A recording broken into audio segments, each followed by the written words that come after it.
All right, welcome to our backyard orchard. Today I would like to take you on a tour and show you our backyard orchard and some of the fruit trees that we have in this backyard, and give you a little history and background about this orchard and how it came to be. So we're located in Sacramento, California, and if you live in this area, you're aware that over the past few days, the weather hasn't been too kind to the inhabitants of Sacramento. We've had temperatures rising up to 115 Celsius, and we also have an ongoing fire in Vacaville and Bay Area. And Vacaville is only 40 miles away from Sacramento. But today air quality improved a little bit, and it gave me the opportunity to come to the backyard and explore the backyard and see how the trees are doing. And for the most part, they're doing quite well. Except a few issues here and there. We moved to this property back in 2012, and when we arrived, we discovered that this backyard, back then I couldn't call it an orchard because there was nothing in this backyard. It had been completely abandoned. So we had to start pretty much from the ground up, from scratch, and fertilize the soil, mulch the soil, and acquire the trees one by one, and we started planting them, and it turned into the nice orchard that you observe today. So first and foremost about this backyard orchard is that it is as far different from a commercial orchard as it can possibly be, mostly with regards to spacing between the trees. In a commercial orchard, you mostly see fruit trees being spaced, let's say 6 to 12 feet apart from one another. In this backyard, it's not infrequent to see fruit trees that are planted 2 or 3 feet apart from one another. So meaning that we've really subscribed to the notion of high density planting. We decided that instead of getting a lot of fruit from just a few fruit trees, we wanted to get some fruit from different varieties, a lot of different varieties and different kinds of fruit trees. And as you will observe, we have a lot of exotic fruit trees in the backyard, in the sense that exotic in the sense that you can find the fruit at a local supermarket. We have different varieties of mulberries. We have Cornelian Cherries, which is a fruiting dogwood, which is not really a tree that is meant to be grown in California. It's mostly meant for like northern climates and those kind of places. But we tried them in California, and we've been successful. They've been quite productive, and so today I'd like to embark upon a tour and show you around and some of the trees that we have, and I hope that you enjoy it.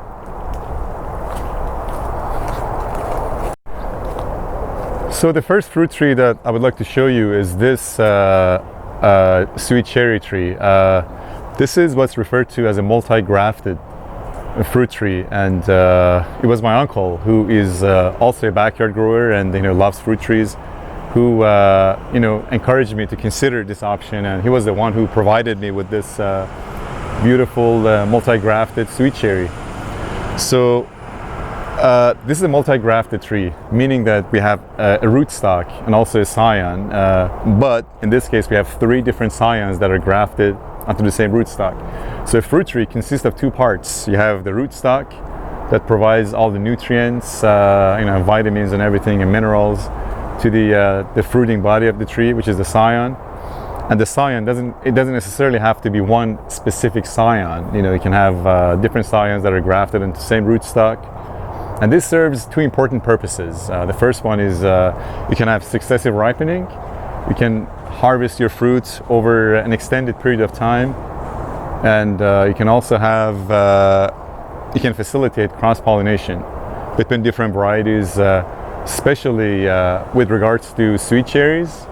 You want to have another variety of sweet cherry for cross-pollination purposes, so they can fertilize each other's flowers. So in this particular variety, this tree that was given to me by my uncle, we have a Van cherry, we have a Utah Giant, and we also have a Rainier cherry. And these all cross-pollinate with each other, and it's been quite productive over the past few years. One important thing that you'll notice is that I take size management into consideration. If you're a backyard grower, that's something that I highly recommend that you employ that approach. Although this is growing a little bit out of control, so I gotta prune it a little bit. But the structure that I have in mind is more like a canopy kind of structure. So I don't have to climb up a ladder to harvest the fruit. I can access everything. I can do all my pruning from the ground. So that's very important. If you are a backyard grower, you don't always have to go for like dwarf fruit trees. I mean, I probably shouldn't say that, but I mean, I guess dwarf fruit trees are meant for lazy people who don't want to put in the effort to prune their trees. You can get a regular rootstock that isn't dwarf, and then you can prune it twice a year. Do winter pruning and do summer pruning, and you'll be fine. This year I've kind of neglected to prune the trees because of the weather, and it's been super hot, and but it's getting a little better, so I got to start performing my summer pruning pretty soon. So this is one of those exotic trees that I was referring to earlier. This is a Cornelian cherry, and Cornelian cherries are fruiting dogwoods. So they're, as far as I'm aware of it, I think there are two different kinds of fruiting dogwoods. There's one that's Cornus cusa, and there's one that's Cornus moss, which is this, the Cornelian cherry. Cornus cusa is native to California, whereas Cornus moss is native to the Middle East, like Northern Europe and those places. And the fruit that this produces is like small berries that are very acidic. And so they're acidic and they're sweet and astringent all at the same time, but not necessarily in that order. So, it's not really thriving at this point. As I said, this is a tree that is mostly meant for like colder climates, for like Oregon, for Seattle, for like Vancouver in British Columbia. In those places you can actually grow a tree like this and it'll thrive. But it's proven that it has the capability to adapt itself to this microclimate of motorcycles pass. It has the ability to kind of adapt itself to this microclimate of Sacramento. So and it's been productive, hasn't been doing too badly, but hopefully next year it'll do better than it did this year.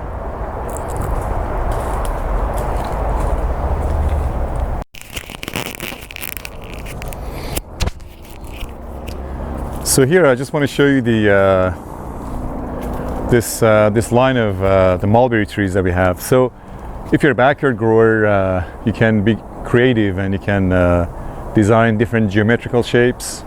Although this isn't the most fancy geometrical shape, but we've planted all these mulberry trees along a straight line, and so it creates like a little small sanctuary between the fence and also these trees. Can put a chair here and kind of relax and meditate or whatever. So it's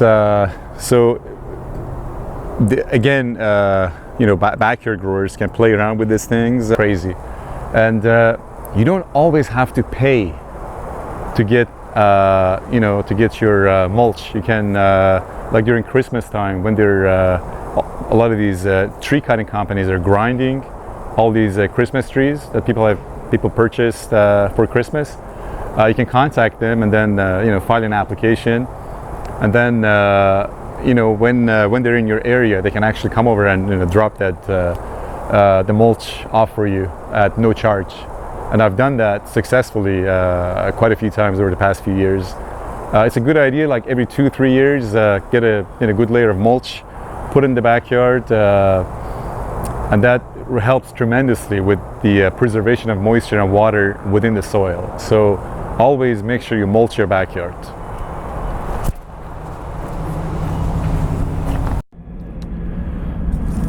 So one thing I got to say is that this year weeds have been very much under control, and thanks to the chickens that we have in the backyard. We've really developed a symbiotic relationship with the chickens. We provide them with food and shelter, and they help us to fertilize the backyard and also keep the weeds under control. I mean, the sprouted weeds, the chickens come and take them off the ground and consume them and all that. So one thing I got to say is that I'm a vegan, so I don't practice an exploitative relationship with other animals, and I don't consume their eggs. I respect them, I respect their territory, and they have respect for me as well, or for this household as well. So it's important, all in all, we should respect other animals and come to terms with the fact that we share the same space with them, and let animals to express their uniqueness and their individualities, and live a happy life. And that's the least you could do. I mean, we as human beings have usurped their space and have taken over so much land in the past few thousand years. So it's important to give a little back to nature and to animals.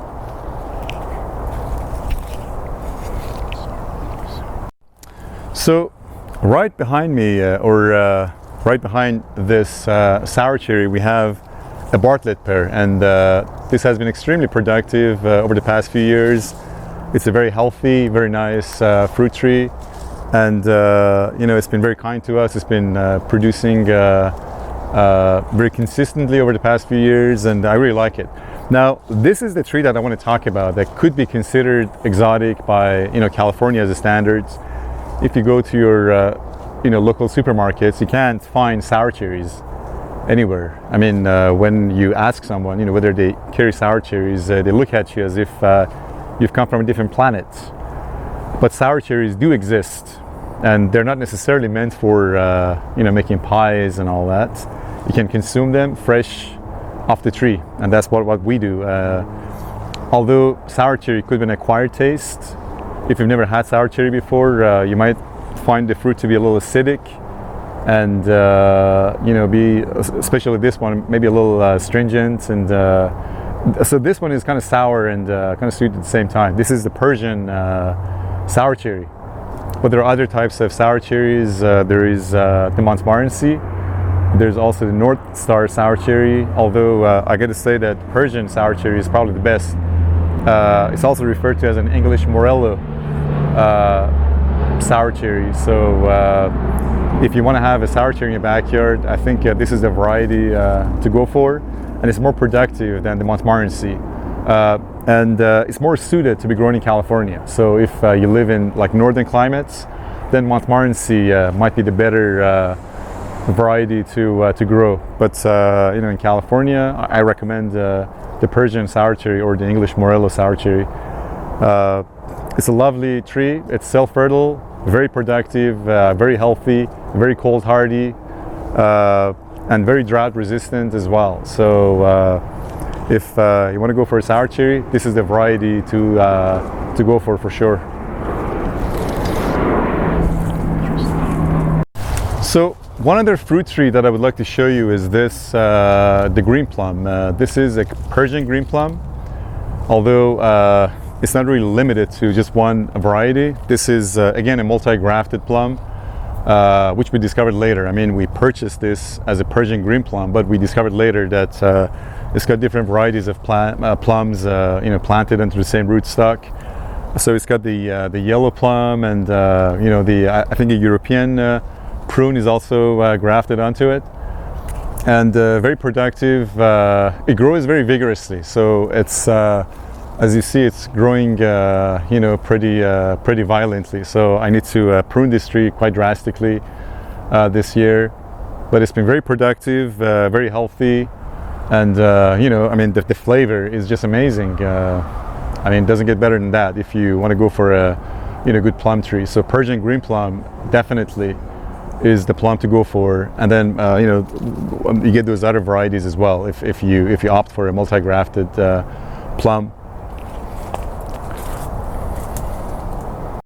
So here we have again two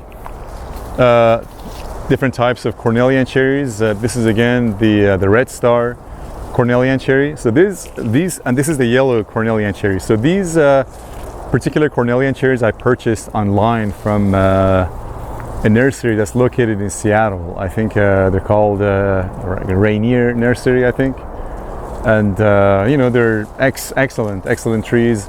So Cornelian cherry likes to grow like a shrub, but you can also train it to grow like a tree as well. So it depends on how you shape it and how you prune it. But these have also been very productive. Although I gotta say, I prefer the flavor from the yellow Cornelian cherry. You know, it's doing quite well, and you know, it's growing by the grapes. We have grapevines alongside the fence. And the other tree I'd like to show you is the one in the back. So we have a medlar fruit tree. However, we discovered later that this was also, again, another multi-grafted tree, although it probably was unintentional. I think, I mean, this is something that I didn't know about, that they graft medlars onto quince rootstocks. But after a while, I think one of the offshoots of the rootstock actually started growing, and then it's become quite overpowering. And we have you know, quite a few quinces growing on the branches as well. So it's both a medlar and a quince as well. So the thing about medlar is that it's a very unique fruit. So you have to harvest that in the month of December or so, and then keep the fruit under refrigerated conditions. I mean, it doesn't get, you know, that cold in Sacramento in winter time. So put that in the freezer, maybe in a freezer actually, and keep it there for like a week or so. And then the you know, the fruiting part or the gelatinous part of the fruit actually starts softening up, and then it becomes you know, edible and consumable. So that's one consideration to make when you want to consume medlars. And now I'm going to show you a tree that is probably as old as this property itself. This is a fig tree that probably has been in the ground for 50 years or so. It's extremely productive, and it's a beautiful tree. I mean, in fall, when all the leaves drop, when you take a look at the trunk, it's very peculiarly shaped. It's a very so it has ornamental appeal, and whoever planted this also took size consideration pretty seriously. So it's got the canopy structure that I, you know, highly desire, and I'm not sure exactly what this variety is based on the flavor, but I mean, the fruit is absolutely wonderful. But I mean, in this kind of situation, you want to make sure you wash anything before you consume it, or wash my hands at least. This seems pretty clean too. Let's take a bite. I mean, I can hardly contain myself. Let's go and take a bite and see what happens.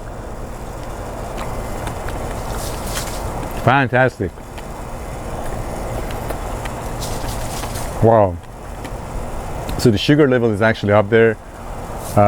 Very tasty. So if you live in California and you have the space for it, make sure you plant a fig tree, and your reward is always there. And lastly, I'd like to show you, you know, this part of the yard. This is where the chickens live. We have cats who come to the backyard and hang out, and we provide them with food and shelter. We leave out, you know, water containers, and feed the birds. So we have to come to terms with the fact that we're also part of nature, and as such, we have to share this space with other animals, and that's why it's quite necessary to respect their territory, and you know, let them have a fulfilling and you know, enjoyable life. So they love to live as much as humans love to live a good, healthy, and happy life. So, and that's something that we have to acknowledge and come to terms with. Thank you very much for paying attention. I'll see you next time.